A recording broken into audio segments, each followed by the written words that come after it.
শেষে আজকের এই পথসভায় উপস্থিত আছেন বাগেরহাট সর্বদলীয় সম্মিলিত কমিটির সম্মানিত সদস্য সচিব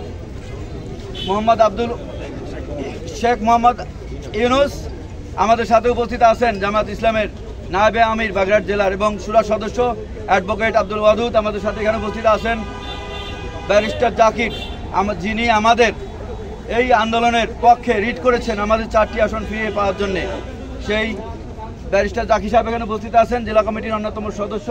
আমাদের মাঝে উপস্থিত আছেন বাংলাদেশ জাতীয়তাবাদী দল বাগেরহাট জেলা শ্রমিক দলের সাবেক সভাপতি সর্দার লিয়াকত। আমাদের সাথে আছেন স্বেচ্ছাসেবক দলের সভাপতি জাহিদুল ইসলাম শান্ত, যুবদল নেতা আইবুল্লাহ মোল্লা বাবু, আমাদের এখানে বিএনপি নেতা মাহবুব রহমান টুটুল। আমরা জেলা ছাত্র দলের সাবেক সাধারণ সম্পাদক আলী সাদ্দাম দ্বীপ সহ সকলের স্তরের নেতৃবৃন্দ ভাইরা এবং সাংবাদিক ভাইরা, আসসালামু আলাইকুম। আমরা এখানে কোনো সভা করছি না, শুধু আমাদের আগামী দিনের কর্মসূচি ঘোষণা দিতে এখানে দাঁড়িয়েছি আমরা। আপনারা জানেন 30শে জুলাই খসড়া যে প্রস্তাব এসেছিল, সেই 30শে জুলাই থেকে আমরা সর্বদলীয় সম্মিলিত কমিটি মাঠে আছি। বাগেরহাট জেলার সর্বস্তরের নেতাকর্মী এবং সাধারণ জনগণ আমাদের সাথে আছে।